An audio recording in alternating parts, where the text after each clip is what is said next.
Cool. I think we're ready to go. Cool. Yeah, both cameras rolling.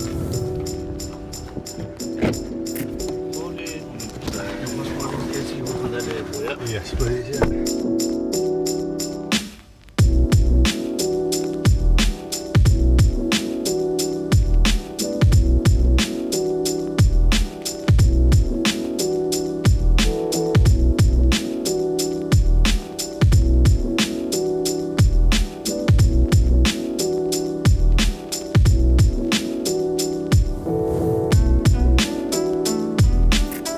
Landed in Amsterdam, baby!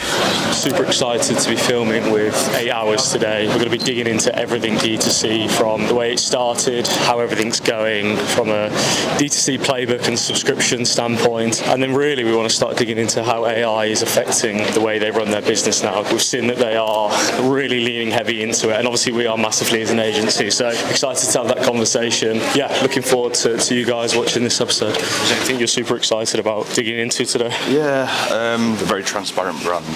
The way in which they shape the product development, the way in which you kind of post the unit economics and the product costs, that's going to be really interesting to go through. Really excited to meet Ollie and Matthias at 8 Hours today. Yeah, we were just saying that they clearly are massively digging into AI creative, and obviously as an agency it's something that we're, I guess, really leaning into. So I think that's a huge point about how they're using OpenClaw, their agent, Jeff, right? Yeah.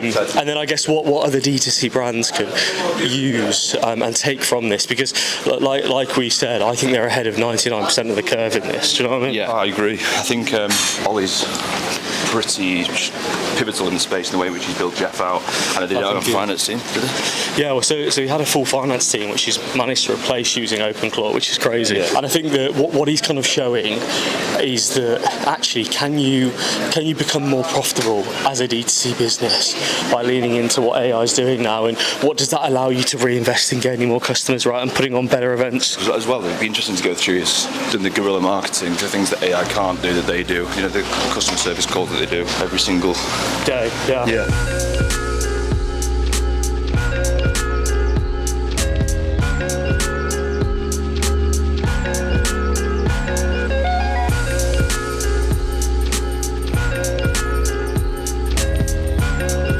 The things that I wanted to speak about were, I don't want to get too cliche, but I would like to dive into, like, in terms of, like, what was the moment that nearly broke you guys? Do you know what I mean? Yeah. What are the moments that you've been, you know, effectively, but I can weave that in. Do you know what I mean? I can weave that into the conversation. What are the business struggles? Yeah, like what's been the hardest moment of the business? Was it funding? You know, did you start running out of run rate? Was it, you know, what was it? And what did you do to get out of this? The other thing was, like, which ties into your COO point. I wanted to find out, like, what was the most critical hire you made in this business and why? And I imagine it's probably going to be that COO, isn't it? The James Boyle guy. Yeah. So that will then tie nicely into those questions. Mm-hmm. I wanted to just find, like, the little moments that made it all worth it and made them push forward. Well, what's interesting as well, they both burned out in their respective roles separately, and they found each other. So just wrapped up just a quick preview before our podcast with 8 Sleep. Just super excited to dig into 8 Sleep. 8 hours. You know what? I'm going to do that on the podcast as well. 8 hours. 8 hours. Yeah, we just wrapped up just a pre-meeting before the 8 Hours podcast, just getting everything ready, getting all our research and questions finalised.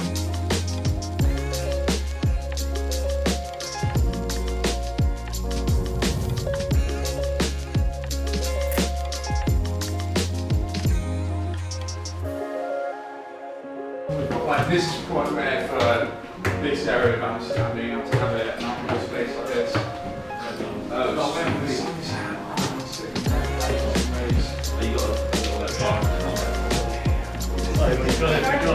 I bet you're right.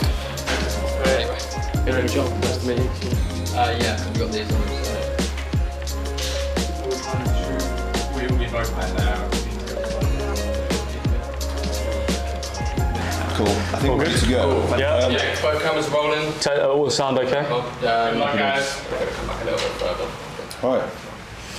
Rolling. Everybody happy? Yeah. Cool. Let's go. Radical transparency for you guys is something that's really refreshing. Yeah. Why do you think that's so important? I just think this is like the ultimate trust business. Like you're asking people to put things in their bodies. And I recommend every single founder to do this at some point. When you're starting D2C from scratch. For D2C founders, what is that one thing that I guess Jeff is doing that you would say, is the most important? I think there is still periods where I'm like, yeah, I know volume, I understand, but like the quality is dropping. Coming back to that point of building a brand for yourself. Number one, if you were to ask us what we're trying to do in the business, we're trying to build the number one sleep brand in Europe. Mateus posted about a customer who placed 3 separate orders over 3 months and requested refunds on all of them.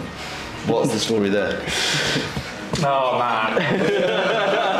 So instead of sometimes you'll be talking to Claude or ChatGPT and then they'll forget something that you said a week ago. Jeff doesn't forget. I think everyone's got their opinion on it. I genuinely think as an agency we are, with our creative strats, leading the way that AI creative is produced. One of the last things I like to do, and this is really not good from a founder perspective, is... What has been your hardest moment building this brand so far?